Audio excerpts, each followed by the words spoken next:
มาดูเคล็ดลับความงามสำหรับผู้หญิงกันดีกว่าค่ะ ถ้าสามีอยากจะมีกิ๊กนะคะเราก็มาเป็นสาวร้อยผัวกันสิคะได้เหรอนี่คือคุณผู้ชมอย่าเข้าใจดิฉันผิดดิฉันแค่ตีให้ฟูเพื่อดึงให้คุณฟังดิฉันอยู่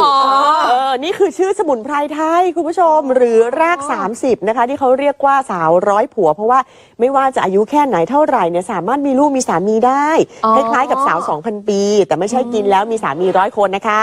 ไม่ใช่เขาใช้เป็นยาบำรุงสำหรับคุณผู้หญิงค่ะไปช่วยอะไรบ้างคลายกล้ามเนื้อมดลูกแก้ปวดแก้อักเสบนะคะก็เลยช่วยสำหรับสาวๆที่บางทีแบบประจำเดือนมาไม่ปกติชอบปวดท้องประจำเดือนหนักๆงอตัวเป็นกุ้งเลยนะคะบางคนมีบุตรยากตกขาวภาวะหมดอารมณ์ทางเพศเพราะว่าตัวนี้นะคะสมุนไพรตัวนี้ราก30หรือว่าสาวร้อยผัวเนี่ยจะมีฤทธิ์เหมือนฮอร์โมนเอสโตรเจนค่ะนอกจากนั้นยังต้านเชื้อแบคทีเรียยับยั้งเบาหวานลดไขมันในเลือดต่อต้านเซลล์มะเร็งได้อีกด้วยดีขนาดนี้มีขายที่ไหนใจเย็นก่อนค่ะตอนนี้พัฒนาอยู่ค่ะเป็นสมุนไพรเพื่อสุขภาพสำหรับคุณผู้หญิงโดยใครล่ะคะนี่คนนี้เลยคนเก่งของเราโรงพยาบาลเจ้าพระยาอภัยภูเบศรค่ะเรื่องสมุนไพร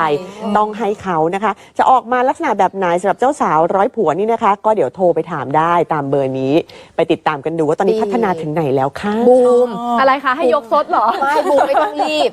เขาบอกว่าอายุขนาดไหนเนี่ยก็สามารถมีลูกบูมรอสัก45-50สิคือเดี๋ยวก่อนข้ามขั้นการแบบว่าหาสามีไปเลย40-45เตรียมตัวมีลูกเดี๋ยวอันนั้นก็นานไปเดี๋ยวน้องมดลูกกลับไม่ได้อ๋อเหรอส่วนของคุณขับเลยเหรอมันพอดีหน่อยนึงกับตัวกับหนีเลยฝ่อบ้างอะไรบ้างวนตัว